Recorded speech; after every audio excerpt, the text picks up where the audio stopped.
네, 안녕하세요. 최준영입니다. 이제 추석이 정말 다가오고 있습니다. 추석 준비 어떻게 잘들 하고 계신가요? 추석 때 음식만 하지 마시고 이렇게 집안 분위기 바꿔놓을 수 있는 이런 작은 화초 벨라가든에서 하나 구매해서 갖다 놓으시면 훨씬 풍요롭고 아름다운 추석을 맞이할 수 있지 않을까 싶습니다. 추석을 준비하시면서 여러분들께서 준비하실 것은 단순한 음식뿐만 아니고 추석 연휴, 이번엔 특히나 길지 않습니까? 뭐 해외여행을 가던 뭐 국내에 계시던 어떻든 간에 책 한 권 갖다 놓으시면 좋지 않을까 싶어서 오늘 책을 한번 좀 이야기를 해보려고 합니다. 사실 저는 요즘에는 좀 덜했는데 예전에는 이렇게 명절이 되면 서점에 나가서 책을 보는 게 꼭 일이었어요. 그래서 이제 이 명절 기간 동안에 어떤 책을 볼까? 그래서 실패한 책도 있고 좋은 책도 있고 하지만 어떻든 간에 좀 명절이 길 때 여유 있게 어떤 책을 집중해서 봤던 그 순간이 어떻게 보면 그 책 내용보다 더 기억에 많이 남는다라고 말씀드리겠습니다. 사실 이제 뭐 책 이야기를 먼저 좀 이제 해야 되는데 사실 저는 대한민국 출판계에 조금 불만이 있습니다. 어떤 불만이냐면은 되게 서점에 나가면 정말 다종다양한 책들이 많죠. 정말 많습니다. 예전에는 야 이런 분야의 책이 있을까 싶은 것도 책이 나오는 건 좋은데 문제는 뭐냐. 전부 엔트리 레벨밖에 없어요. 입문 레벨밖에 없어요. 그러니까 무슨 말이냐. 내가 무슨 양자역학에 대해서 관심이 있어. 그럼 양자역학에 관련된 책들 되게 많습니다.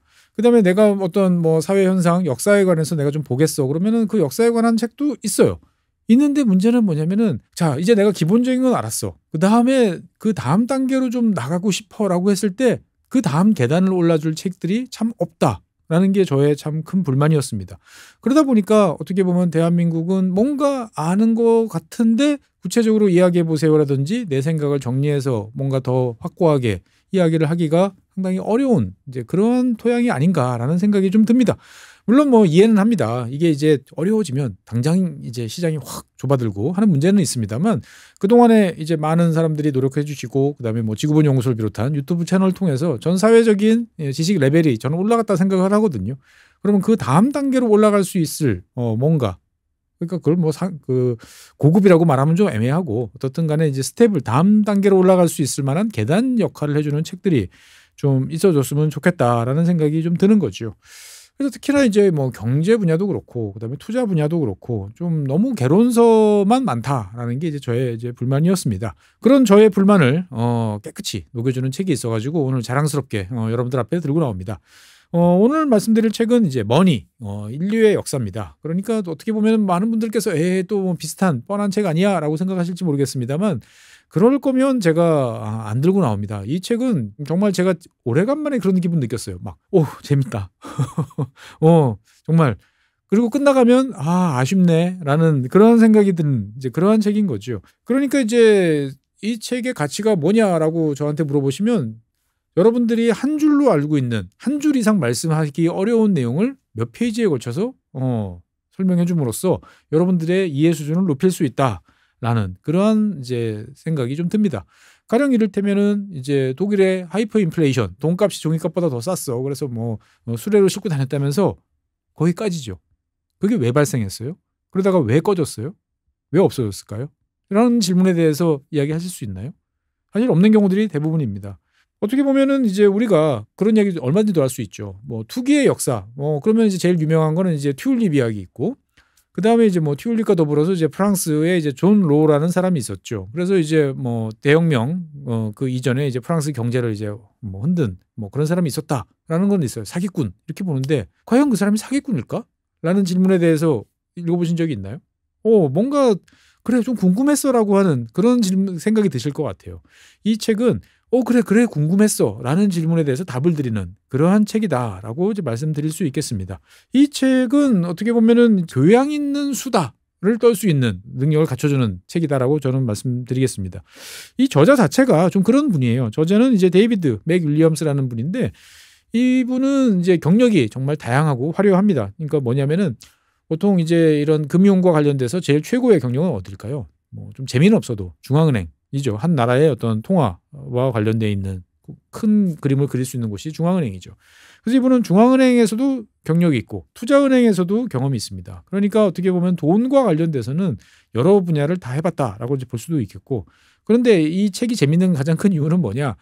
이분은 이제 그런 경험을 토대로 해서 조용히 논문 쓰고 그런 게 아니고 팟캐스트도 하고 그다음에 유명한 일간지나 이런 데 칼럼도 쓰고 그러니까 사람들이 뭘 궁금해하는지에 대해서 본인의 경험을 토대로 해서 이야기를 풀어나가는데 탁월한 그러한 분이에요. 그래서 이 책을 왜 쓰게 됐느냐 그러면은 야 너 그거 한번 책 써봐.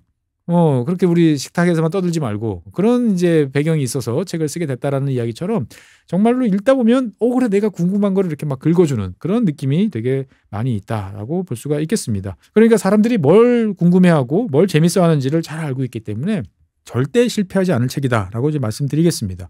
그러면서 저는 이 책을 보면서 저도 뭐 책을 내긴 했습니다만 참 부럽다. 역량이 참 탁월한 분이다라는 생각이 들어요. 야, 이 어려운 이야기를 이렇게 쉽게 그렇다고 그래서 막 거두절미하고 이상한 결론을 내지는 않습니다. 할 이야기는 다 해요. 그런데 어떻든 그걸 쉽게 그러면서도 다음으로 연결되는 연속성을 유지한다라는 거. 그러니까 이 책은 꽤 두꺼운 책처럼 보이지만 한 챕터 한 챕터가 별개예요. 그런데 재밌는 거는 그 챕터가 모두는 아니에요. 모두는 아닌데 상당부의 챕터가 그 다음 또는 그 다음 챕터하고 연결되는 고리를 만들어 놔요. 그러니까 야 이게 이렇게 연결되네. 라는 생각이 든다라는 거죠. 더더군다나 저는 이 책을 이제 아까 보다 보면 야 이제 끝나가네 아쉽네라고 말씀드렸잖아요. 책을 다 뒤에 보면 어떤 내용들이 있죠. 주로 색인이 있습니다. 그 다음에 참고문헌 또는 인용문헌이 있어요. 그거 보시는 분 계시나요? 별로 안 계시죠. 근데 이 책은 꼭 보시라는 말씀을 드리고 싶어요. 왜 그러냐? 그 제일 뒤에 있는 이제 미주 참고문헌에 보면 저자가 정말 이 정성을 듬뿍 담았어요. 이거 관련돼서 내가 인용한 책들은 주된 책들 뭐 많이 들어놓지 않습니다. 정말 딱 여러분들이 읽을 만한 책들 탁탁 정리를 이제 해놓고 그 다음에 더 필요한 거 있으면 요거 찾아보세요 정도인데 충분히 여러분들이 찾아볼 수 있는 정도의 약간의 관심이 있으면 특히나 이번 추석 같은 긴 때 그 뒤에 뒤적뒤적 하면서 인터넷에서 찾아보면 쉽게 더 찾아볼 수 있는 내용들이 되게 많아요. 그러니까 나를 업그레이드하고 싶다라고 보면 강력 추천이라고 말씀드리겠습니다. 어쨌든 이 책은 이 표지에 있는 것처럼 총균세보다 먼저 있는 게 돈이다라고 이야기했는데 정말 이 책의 핵심입니다. 정말로 인류의 역사는 결국 돈의 역사다라는 어떻게 보면 되게 도발적인 이야기지만 그것이 단순한 뇌내 망상이 아니고 실제로 그렇다라고 하는 것을 역사적 심지어 고고학 유물까지 인용해가면서 저자는 이야기를 막 풀어나가는 거죠. 그러니까 어떻게 보면 이제 고대 시대부터 시작해서 지금 2025년까지 한 시기로 거슬러 올라가면 한 4,000년의 어떻게 보면 돈의 역사다라고 이제 볼 수가 있겠습니다. 그래서 크게 보면은 이제 뭐 고대, 중세, 그다음에 혁명기, 현대, 그리고 마지막으로 인간의 손을 떠난 돈, 뭐 이런 식으로 구별을 하는데 저는 이 책에 대해서 여러분들께 그렇게 권하드리고 싶어요. 앞에서부터 뭐 읽으시는 분들은 굳이 말리진 않겠습니다만 목차를 쭉 보고 중간중간 뒤에서부터 아니면 중간에서부터 내가 재미있을 것 같은 분야를 보면 좋을 것 같다라고 말씀드리겠습니다. 그래서 이 책은 아까도 말씀드렸다시피 각 챕터가 독립된 이야기예요. 한 챕터 한 챕터가 그렇게 두껍지는 않습니다. 그런데 그 챕터에서 볼 수 있는 내용들은 다 완결성이 있어요. 그러니까 어디를 읽어봐도 좋다라는 이야기. 그리고 아까 말씀드린 것처럼 다 연결이 돼요. 100%는 아니지만. 그러니까 억지스럽게 이거를 막 힘들게 연결한 게 아니고 자연스럽게 넘어갈 수 있는 거는 넘어가면서 이게 이렇게 돌아가는구나라는 느낌들. 더더군다나 돈의 이야기지만 사람의 이야기도 합니다. 그러니까 그 돈과 관련된 사람들의 어떤 이야기들이 이 사람이랑 이 사람은 원래 알고 있던 사람이야? 이 사람이랑 이 사람이 한 5분 걸어가면 있을 동네에 이 사람들이 한 동네에 살았다고? 라는 생각들을 이 책을 보면서 많이 할 수 있습니다. 그러니까 세상은 참 좁다라는 생각도 드는 거죠. 그래서 이제 이 저자는 어떻게 보면 서론에서부터 재밌는 이야기를 많이 합니다. 이걸 참 말씀드리면 이거는 너무 많은 내용들을 공개하는 것 같아서 읽어보시라 라는 말씀을 드리고 싶습니다만 어떻든 2차 세계대전과 관련되어 있는 돈의 이야기로 시작을 합니다. 그러면서 전혀 엉뚱한 사람들의 이야기들이 나와요. 히틀러도 등장하고 레닌의 이야기도 등장을 합니다. 히틀러와 레닌, 히틀러와 싸운 사람은 스탈린이죠. 그런데 히틀러와 레닌의 공통점 뭘까요? 뭐라고 생각하세요? 이 저자의 생각을 듣고 저는 정말 역시 탁월하다라는 생각을 들었어요. 무슨 말이냐? 이 두 사람은 다 돈의 힘을 너무 잘 알던 사람이에요. 그렇죠. 히틀러도 마찬가지고 레닌도 마찬가지고. 그러면 그 중요성을 잘 알면 어떻게 될까요? 내가 가지고 싶어 라고 생각하는 사람들이 있고 다른 한편으로 보면 그렇기 때문에 그것을 치워버리고 싶어. 그러니까 돈의 힘이 너무 막강하기 때문에 그 돈의 힘을 나의 정치적 권력으로서 붕괴시키고 싶다라는 생각을 가졌던 사람이다라는 점에 대해서는 오, 탁월하다라는 생각이 듭니다. 그러면 그 돈의 힘이라는 것을 붕괴시키려면 어떻게 될까요? 돈이라는 건 우리가 여러 가지 있습니다. 화폐가 있잖아요. 유형의 돈, 종이돈. 이거를 신뢰를 붕괴시키면 돼요. 위조화폐. 그렇죠. 그래서 그것과 관련된 이야기가 제일 처음에 이제 등장을 합니다. 그러면서 이 저자는 강조를 끊임없이 강조하는 게 있는데 이건 여러분들이 한번 기억하시면 좋을 것 같아요. 인생을 살아가는 데 있어서 도움이 돼요. 돈과 시간의 관련성이라는 거죠. 그러니까 우리가 돈의 가치라는 것은 시간의 가치와 떨어뜨려서 생각해 볼 수가 없다라는 이야기의 관점을 가지고 이 저자는 이야기를 풀어나갑니다. 그래서 뭐 앞에서 이런저런 이야기가 나옵니다만 저는 여러분들을 저 뒤로 한참 뒤쪽으로 먼저 데리고 가고 싶어요. 어디로 가느냐? 제 18장 제목도 멋있어요. 절방의 구렁텅이, 꿈도 희망도 없는 그 순간입니다. 제가 이 책을 딱 보면서 여기서부터 내가 읽었는데 너무 재밌더라고요. 무슨 이야기냐면 아까 앞에서 말씀드린 것처럼 독일의 그 하이퍼 인플레이션, 초인플레이션이 왜 발생했는지와 관련돼 있는 이야기를 시작서부터 그리고 마무리되는 이 시점까지 쫙 이야기를 합니다. 여러분들께서도 다 알아라고 이야기하지만 그 5줄 이상, 3분 이상 설명하실 수 있는 분 계신가요? 의외로 많지 않습니다. 예.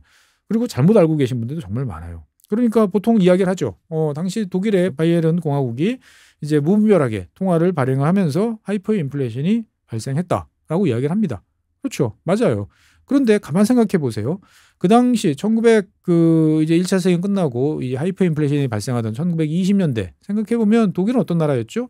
전쟁에서는 패배했습니다만 세계에서 똑똑한 사람들이 제일 많이 모여 있는 곳이에요. 그리고 거의 완벽하다고 하는 지금도 그 헌법을 만들어 가지고 세상을 바꾸려고 노력했던 그런 나라입니다. 그렇게 똑똑한 사람들이 뒷감당 생각 안 하고 돈을 막 찍어냈다? 이게 가능한 이야기인가요? 가만 생각해 보면 있을 수가 없는 일이에요. 그런데 그것이 왜 일어났나라는 거에 대해서 이 저자는 역사적 사실을 하나씩 이야기를 해줍니다. 너무나 허망한 결과예요. 왜 그랬을까요? 거기에는 전봇대가 있습니다. 전봇대. 여러분들 아시는 그 전봇대예요. 집에 그 앞에 있는 꽂혀 있는 전기줄 이렇게 걸려 있는 전봇대 때문에 이 하이퍼 인플레이션이 발생을 했다라고 이 저자는 이야기합니다. 맞는 이야기예요. 그게 왜? 라는 이야기는 조금 뒤에서 다시 말씀드리겠습니다. 그리고 그런 독일의 어떤 하이퍼 인플레이션이라고 그러면 어떻게 되나요? 물가 가격이 폭락을 하죠. 그러면 통화 가치가 폭락하는 동네에 가서 통화 가치를 인정받을 수 있는 요즘으로 말하면 달러라든지 뭐 이런 돈을 들고 가면 압도적인 편의를 누리죠.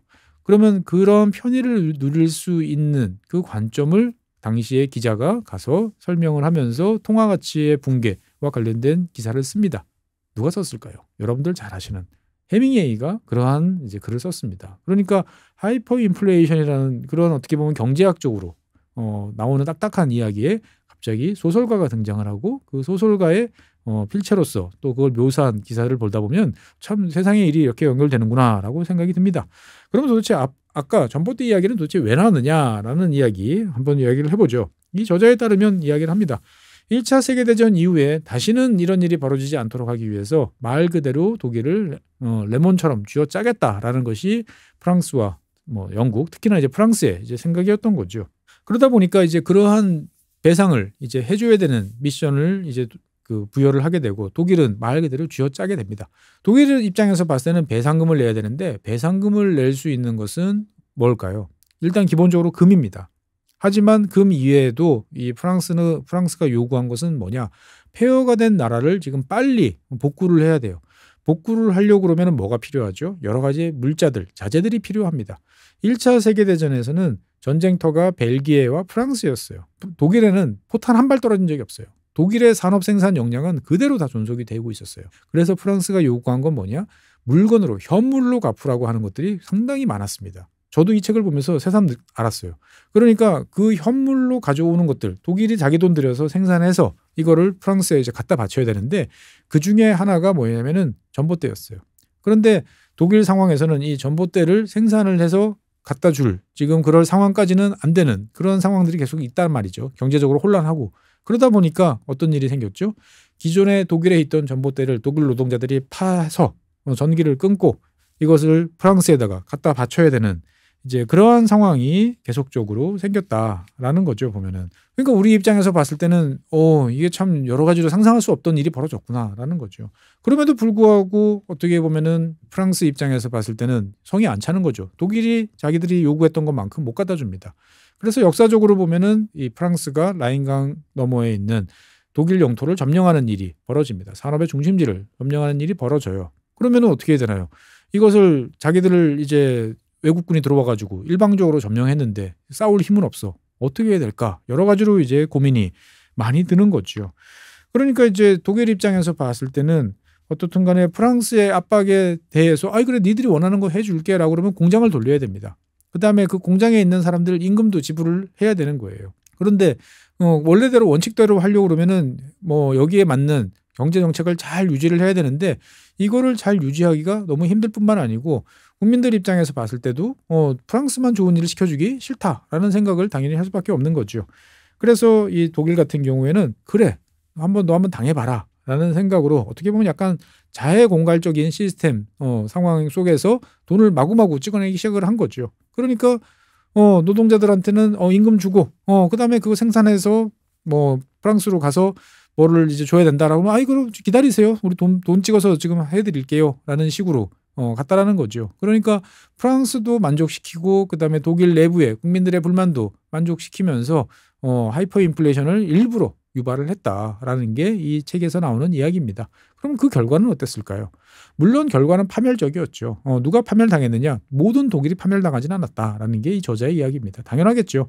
인플레이션이 되다 보니까 그 인플레이션으로 인해서 이제 정액 소득을 받던 따박따박 월급을 받고 있던 사람들이 이제 큰 고통을 겪었고 망했고 그렇지 않고 뭔가 자산을 보유하던 사람들 아니면 아예 그런 것도 없던 그러니까 말 그대로 프롤레타리아트 같은 경우는 문제가 없어요. 어차피 오늘 받아서 오늘 다 쓰는 사람들은 하이퍼 인플레이션 전혀 두렵지 않습니다. 그래서 오히려 이 사람들이 돈 가치가 떨어진다는 걸 알기 때문에 경제는 오히려 흥청망청 호황이었다라는 이야기도 이 책을 보면 알 수가 있습니다. 어떠신가요? 여러분들이 생각하는 거하고는 좀 많이 다르죠. 예. 그러니까 이 책은 그러한 하나하나의 우리가 알고 있던 그런 한 줄짜리 그냥 단편적인 지식을 앞뒤로 위아래로 틀어서 여러 가지 모습들을 잘 보여준다라는 점에서 보면은 아주 재밌는 그런 내용이다라고 볼 수가 있겠습니다. 그리고 저는 또 개인적으로 재밌게 봤던 게 이제 제 11장입니다. 11장은 이제 통화 경제의 아버지. 그럼 여러분 누굴까요? 우리가 아버지 그러면 뭔가 이제 그것을 잘 일깨워서 만들었던 태산북두 같은 사람이죠. 누굴까요? 위대한 경제학자? 왕? 이 저자는 통화 경제의 아버지를 우리가 어떻게 보면 사기꾼이라고 알고 있는 존 로우라는 사람으로 이야기를 합니다. 존 로우라는 사람은 우리가 잘 모르는 경우도 되게 많고 좀 안다 하더라도 그래 뭔가 그때 프랑스에서 투기 사건 조장해가지고 나라를 아주 덜어먹었지 여기까지만 이야기 되는 사람이에요. 그런데 이 저자 입장에서 봤을 때는 이 존 로우라는 사람은 현대 통화, 즉 현대 우리 통화들이라는 것은 신뢰 기반이잖아요. 정부가 어떻든 간에 안정적으로 통화 가치를 유지할 거야라는 기반 하에서 하지 뭐 금이라든지 특정한 어떤 베이스를 기반으로 발행하지는 않잖아요. 그러니까 이 존 로우라는 사람은 어떻게 보면은 통화라는 것이 무엇인지를 깨닫고 그 통화의 핵심은 신뢰. 꼭 유형의 금이나 은 같은 자산이 아니더라도 신뢰를 기반으로 하면 발행할 수 있고 그다음에 충분한 통화가 공급이 되면 경제를 안정적으로 지속적으로 성장시킬 수 있다는 것을 세계에서 처음으로 깨달은 사람이다라는 이야기를 합니다. 정말 놀랍죠. 그리고 어떻게 보면은 그 본인의 생각을 실제로 프랑스라는 강대국의 정책으로 반영할 수 있을 만큼 언변도 좋고 아는 사람도 많고 했던 탁월한 능력의 소유자다라는 점입니다. 그래서 저도 정말 이 책을 보면서 새롭게 아는 게 되게 많아요. 이 존 로우라는 사람이 어떻게 보면 세상에 둘도 없을 것 같은 사기꾼이라고 볼 수도 있지만 되게 넓은 인맥, 그것도 좋은 인맥을 가지고 있는 화려한 인생 역정을 가진 사람입니다. 그래서 영국과 프랑스를 넘나들면서 상류층들과 교류를 하고 위기가 닥치면 그런 상류층들, 힘 있는 사람들의 도움을 받아서 또 위기를 극복하고 탈출하고 하는 걸 보면 약간 만화적 인물이다라는 생각도 듭니다. 심지어 이 존 로우라는 사람하고 여러분들이 잘 아시는 영국의 윈스턴 처칠 그 가문하고도 이렇게 연결이 되는 또 이런 족보를 또 거슬러 올라가기도 이제 한다라는 거죠. 어쨌든 이 존 로우라는 사람은 당시의 유럽의 경제들 그러니까 이제 금과 은 특히 금이었죠. 여기에 사로잡혀서 디플레이션 때문에 경제가 발전하지 못하는 상황을 정확하게 파악한 사람이 존 로입니다. 그래서 존 로는 이 문제를 해결하면 나라가 발전하고 성장하고 모두가 돈을 벌 수 있어 라는 생각을 하게 됐던 거죠. 그럼 어떻게 해야 돼? 신뢰에 기반한 새로운 지폐, 금과 은에 얽매이지 않은 통화를 발행하면 된다라는 이야기를 생각을 한 겁니다. 그런 생각은 누구든지 할 수 있어요. 그런데 이 존 로라는 사람은 그런 것을 실행에 옮길 만한 인맥과 탁월한 능력, 글쓰기 이런 것들을 겸비한 사람이라는 거죠. 그러니까 실행가예요. 그러니까 정말 대단한 사람이다라는 생각을 듭니다. 그래서 이걸 또 당시의 세계 최강대국인 영국과 프랑스의 양쪽 다 모두 제안을 하게 된 거죠. 그러니까 우리가 여러분들 아무리 페이퍼 잘 쓴다고 해서 그게 정책으로 반영되겠어요? 그거를 정책에 반영시킬 만큼의 또 자기가 알고 있는 루트들을 또 갖고 있는 그런 사람이었다는 거죠. 그래서 프랑스가 존 로의 제안을 수용을 합니다. 그래서 그러면 금이 아닌 무엇으로 그래도 기반이 있으려면 신뢰를 기반하려면 뭐가 있어야겠죠. 그래서 토지, 그다음에 세금이라는 것을 담보로 해서 발행하는 그런 놀라운 결과를 만들어내게 됩니다. 그러면 이제 우리 입장에서 봤을 땐 결론을 알고 있죠. 그러다가 프랑스 망했지. 그래서 결국 그게 프랑스 혁명으로 이어졌어. 이렇게 생각을 합니다만 존 로가 이 땅과 토지와 세금에 기반한 화폐를 발행한 이후에 프랑스 변화는 이 책을 잘 보여주고 있어요. 그러니까 그냥 막연한 투기가 아니고 국가 경제가 제대로 성장을 하고 사람들이 통화 그리고 금융에 눈을 뜨고 여기와 관련되어 있는 다양한 활동들이 이루어지면서 프랑스가 놀라운 성장을 거듭하는 그러한 모습들을 보여줍니다. 그러면서 사람들이 돈을 벌 수 있는 수단, 그러니까 주식이라든지 이런 데 대해서 좋게 말하면 투자, 나쁘게 말하면 투기, 그리고 그런 것들을 효과적으로 잘 제어했던 존 로의 모습들도 많이 등장을 합니다. 그러니까 무작정 단타치고 빠지는 그런 사람은 아니었다는 거예요. 그래서 효과적으로 사람들을 끌어들여서 지속적인 이 시스템을 발전시키는데 관심이 있었다라는 이야기를 많이 해줍니다. 그러니까 우리가 보통 이제 프랑스의 존 로 그러면은 이제 미시시피 회사라는 걸 통해서 사기꾼 이렇게 이야기가 됩니다만 그 속에 있던 여러 가지 역사적 사실에 대한 디테일함을 보고 있으면 되게 다르다. 어떻게 보면은 행복한 사람이었겠구나라는 생각도 드는 거죠. 자기의 구상 그리고 그것을 실현해보고 그리고 그 결말까지 다 지켜본 매우 드문 이력의 소유자다라고 볼 수가 있겠습니다. 결국 이제 존 로가 친 사고 때문에 뭐 잘 아시는 것처럼 이제 미국과 관련돼서 여러 가지 또 문제들이 발생을 했고요. 그 다음에 결국 프랑스 혁명까지 발생을 시켰으니까 이 존 로라는 사람은 뒤집어 보면은 이제 전 세계 역사를 바꾼 두 개의 혁명을 배후에서 조종한 그러한 역사적 인물이다라고 또 볼 수가 있겠습니다. 너무 이제 좀 요즘 이야기도 하면은 이 책 앞쪽으로 가면 옛날 이야기도 있어요. 옛날 이야기. 여러분들 이제 유럽에 여행 가시면 이번 추석 때 유럽 여행 가신 분도 계시겠습니다만 유럽 여행은 결국 성당 여행이죠. 돌덩어리. 봅니다. 처음에 가면 열심히 이 성당 좋아, 이뻐 사진 찍다가 나중에 되면 뭐 이 돌덩어리나 저 돌덩어리나 다 비슷해 보인다라고 이제 넘어가죠. 그래서 유럽 여행을 가실 거면은 이제 서양 건축사 정도로 공부하고 가시면 되게 재밌게 보는데 그걸 보다 보면 그런 생각이 들어요. 이게 언제 때 만들어졌어? 그리고 읽다 보면 아니 중세 시대에 갑자기 어떻게 이런 대성당이 만들어졌지? 우리가 여러분들 중세 시대는 어떤 시대라고 아십니까? 보통 이제 암흑 시대라고 이제 이야기를 하죠. 그런데 그 시절에 지금 봐도 저 돈이 엄청나게 들어갔을 것 같은데 라는 대성당들이 어떻게 등장했을까? 무슨 돈으로? 라는 궁금증을 가지게 됩니다.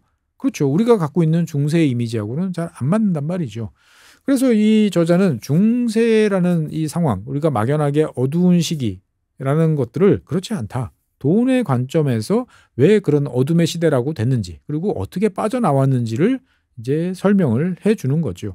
그러니까 이 중세 시대라는 것들이 로마가 망해서 중세 시대로 갔어. 우리가 보통 역사 시대 이렇게 하지만 그게 말이 되나요? 어쨌든 그 전까지의 사람들이 여기서 레벨에 살고 있었으면 그 레벨을 유지하기 위해서 노력들을 하는 게 당연한 거잖아요. 그런데 마치 기억 상실증에 걸린 것처럼 사람들이 다 로마 시대의 여러 가지 편리함, 그다음에 SOC, 인프라 이런 것들 다 잊어먹고 옛날 한 1000년 전으로 돌아갔다? 이게 어떻게 가능한가라는 그런 궁금증에 대해서 이 저자는 돈 이야기를 합니다. 즉 중세 시대의 여러 가지 퇴보는 돈이 부족했기 때문이라는 거죠. 화폐가 부족했기 때문에 디플레이션이 극단적인 디플레이션이 발생했고 디플레이션은 결국 경제를 축소시키고 사회를 분절시키는 그러한 면들이 발생한다. 오, 맞습니다. 중세 시대는 어떤 통화가 부족했던 이제 그러한 시대라는 거죠. 그런데 어떤 시점에서 그러면 통화가 늘어나서 바뀐 거냐? 맞다라고 이야기를 하는 거죠. 그러면 어떤 일이 벌어졌느냐? 두 가지 이야기를 합니다. 첫 번째는 중세 시대에 나타났던 생산성 혁명 이야기를 합니다. 뭐 서양 역사를 좀 잘 아시는 분들은 아시겠습니다만 중세 시대에 어느 날 갑자기 동유럽 아마 헝가리 쪽인 것도 같았는데 거기서부터 새로운 농기구가 들어옵니다. 심경을 할 수 있는 땅을 깊게 갈아서 뒤엎을 수 있는 쟁기가 들어온 거죠. 그러니까 그 전까지는 나무로 주로 쟁기를 만들다 보니까 위에 깔짝깔짝 하다 보니까 특히 북유럽이라든지 약간 습하고 토양이 질척한 지역에서는 농사가 잘 안 됐던 거예요. 강우량은 맞아줬는데. 그런데 한 번에 깊게 갈 수 있는 이 쟁기가 등장을 하면서 놀라운 생산성 혁명을 보입니다. 우리가 지금 이야기하는 주로 독일 뭐 이런 지역이죠. 그러니까 어떻게 보면 그전까지 생산성이 낮았던 지역이 돈을 벌 수 있을 만큼의 뭔가 생산성이 높아진다. 그러니까 뭔가 잉여가 생기기 시작을 한다라는 모습 하나. 그다음에 두 번째로는 이제 은광의 발견, 즉 독일을 중심으로 한 이 지역에서 은광들이 발견되면서 결국 뭐 여러분들 잘 아시는 것처럼 탈러, 이게 달러로 된 것처럼 갑자기 돈을 공급할 수 있는 어떤 그 면들이 생겼다라는 거죠. 이 두 가지가 겹치면서 지긋지긋했던 디플레이션이 이제 끝나고 뭔가를 해볼 수 있는 시기가 만들어졌다라는 거죠. 그러면서 그렇게 만든 돈들을 이제 누구 손에 들어갔겠어요? 당연히 권력자들, 힘 있는 사람들. 이런 사람들이 가지고 있겠죠. 그러니까 중세니까 당연히 교회, 수도원, 그리고 왕, 뭐 귀족들 이런 사람들이 가지게 되고 잉여를 가지게 된다. 잉여를 가지게 되면 뭔가 다른 일에 신경을 쓰게 됩니다. 여유 시간, 여유 자금. 그 여유 자금으로 만든 것이 다른 한편으로 보면 대성당이고 다른 한편으로 보면은 십자군 운동이다라고까지 이 저자는 설명을 해줍니다. 놀라워요. 생각해보면 하나씩 풀어보면 맞습니다. 그러니까 돈이라는 관점, 통화량이 부족했을 때 겪었던 모습과 통화가 이제 여유가 생기고 그 다음에 생산성이 높아지면서 사회의 변화라는 것이 중세 시대의 변화라고 보면 이야 놀랍네. 물론 경제학적으로 이러한 상황을 설명한 논문들은 꽤 많이 있습니다. 그런데 이거를 저나 여러분들이 알기 쉽게 이렇게 설명해주는 탁월한 능력을 가진 책이다라는 점은 참 신기하다라는 말씀 듣고요. 그 다음에 이제 뒤쪽에서 보면은 이제 요즘 이야기, 그러니까 정말 2024년 이야기까지 나옵니다. 제목도 멋있어요. 누가 돈을 통제하는가라는 제목으로 19장의 이야기를 하고 있습니다. 그러니까 우리는 보통 돈 그러면은 이제 미국의 연방준비제도 뭐 등등을 이제 보는 거죠. 마치 거기에 있는 연방준비제도에 있는 이사들이 이자율을 결정을 하고 그것이 세상을 움직인다. 중앙은행이 돈을 투입하면 세상이 이렇게 돌아가고 돈을 빼면 이렇게 움직인다라는 게 우리의 생각입니다. 그래서 거기에 따라서 과거 그리스 시대의 어떤 사제처럼 우리가 떠받들기도 하고 그 사람한테 신탁을 구하기도 하고 하는 모습이죠. 그런데 이 저자는 본인의 중앙은행 경험을 토대로 봤을 때 진짜 그렇게 볼 수 있냐라는 어떻게 보면 되게 거대한 의문을 제기를 합니다. 그러니까 중앙은행이 투입을 통해서 세상을 바꿔나가고 조정하는 게 아니고 중앙은행은 어떻게 보면은 시중에 돌아다니는 이 돈이라는 존재에 의해서 끌려다니는 어떻게 보면 되게 무력한 존재일 뿐이다라고까지 이야기를 합니다. 그러니까 투입이냐 견인이냐라고 하는 어떻게 보면은 되게 정말 극단적인 관점에 전하는 이야기를 하는데 이것을 그렇다고 그래가지고 무모하게 막 논리를 뛰어넘으면서 그렇게 이야기하진 않아요. 이런 생각을 충분히 해볼 수도 있다. 그렇게 보면은 여러 가지로 다르게 보인다라는 이야기를 하는 관점들 한번 차근차근 보면 여러 가지 생각이 많이 드는 거죠. 그리고 이제 금융위기는 왜 계속 발생하는가라는 어떻게 보면 근본적인 질문에 대해서도 해답 그리고 원인에 대한 이야기들을 제시를 하고 있습니다. 그러니까 어떻게 보면 되게 딱딱할 수도 있는 이야기예요. 그래프와 수식이 난무할 수도 있는 이야기인데 이거를 정말 말 그대로 팟캐스트에서 이야기 잘하는 사람이 그냥 말로 술술술술 풀어주는 것처럼 본인의 경험까지 녹여냅니다. 그러니까 이게 참 그냥 끌려 들어가는 마성의 매력이 있다라고 볼 수가 있습니다. 그러니까 정말 이렇게 어려운 이야기를 이렇게 쉽게 라고 하는 재주를 끝까지 유지해 주는 거죠. 그러니까 이 책의 여러 미덕 중에 하나는 앞쪽에서 이야기하는 거하고 뒤쪽에서 이야기하는 거하고 이 저자의 어떤 텐션 그리고 레벨 이런 것들이 거의 변화가 없어요. 정말 꾸준하게 밀어붙이는 그러니까 그냥 압도적인 힘에 계속 재밌게 보는 이제 그러한 책이다라고 말씀드리겠습니다. 그래서 이 책은 뭐 전체적으로 보면은 절대 뻔한 책이 아닙니다. 제목이 이제 참 좀 아쉽다라는 생각이 뭐 들긴 합니다만 어떻든 여러분들이 생각하는 그런 뻔한 책 절대 아닙니다. 종합 교양서이고 그리고 아까 처음에 말씀드린 것처럼 여러분을 한 단계 끌어올리는 나는 초보에서 이제 그 다음에 좀 깊게 들어가 보고 싶어 할 때 아주 좋은 가이드 역할을 해주는 책이다라고 말씀드리겠습니다. 그리고 하나하나의 챕터를 보시다 보면 정말 밀도가 높아요. 그러니까 야, 이거를 이렇게 설명한다고 싶을 정도의 내용인데 다 설명을 해줘요. 정말 일타 강사 같은 그러한 능력을 과시하는 책이다라고 볼 수가 있습니다. 그리고 나는 별로 돈에 관심 없어. 그러면 그냥 역사만 보셔도 재밌습니다. 그리고 나는 경제에 관심 있어. 아니면 나는 사람에 관심 있어. 얼마든지 다 재밌게 볼 수 있는 역량을 과시하는 책이다라고 말씀드리겠습니다. 그리고 저는 사실 약간 감동을 받은 게 이 출판사에 대해서도 저는 조금 감동을 받았어요. 무슨 말이냐면은 이제 저자가 이제 아까 말씀드린 것처럼 뒤편에 보면 꼭 읽어보세요. 미주를 읽어보시면 여러분들은 앞으로 더 알고 싶으신 분들을 위해서 친절하게 몇 권의 책들을 이야기를 합니다. 그러면은 보통 번역을 하거나 출판사 입장에서 봤을 때는 그냥 내보내면 끝이에요. 한글로 바꿔서. 그런데 이 출판사에서는 이걸 다 확인을 했어요. 그래서 국내에 소개된 책이면 국내에 소개된 제목, 출판사, 출판 연도를 다 표기를 해줬습니다. 그러니까 정말 딸깍 하면 여러분들이 주문할 수 있을 만큼의 그러한 이제 상황을 만들어 드린 거죠. 그러니까 얼마나 공부하기 좋습니까? 이 추석 연휴 긴 기간 동안에. 그러니까 이 책을 토대로 해서 여러분들의 생각 그리고 지식을 업그레이드 하십시오. 물어보면 그거 알아. 한마디 딱 설명하는 거를 3분에서 30분 설명할 수 있을 정도 능력을 갖추십시오. 그리고 그 다음 단계로 이 책이 가르쳐주는 대로 진행되면 어떻게 보면 여러분들의 지식 그리고 여러분들의 관점은 완전히 달라질 수 있다라고 말씀드리겠습니다. 정말 좋은 책입니다. 아주 강력하게 말씀드리고 싶고요. 제가 가지고 있던 불만, 아쉬움을 일고에 날려버린 어떻게 보면 제 책꽂이에 항상 꽂혀 있을 것 같은 이제 그러한 책, 머니, 인류의 역사. 추석 때 꼭 읽어보시라라는 말씀드리겠습니다. 네, 오늘은 지구본 도서관 시간으로서 머니, 인류의 역사 라는 책을 여러분들께 소개를 드렸습니다. 추석 연휴 때 꼭 주문하시면 읽어서 보시면 좋겠고요. 주문은 하단에 있는 링크를 통해서 주문하시면 편리하게 주문할 수 있습니다. 네, 오늘 준비한 사항은 여기까지입니다. 시청해주신 여러분 대단히 감사합니다.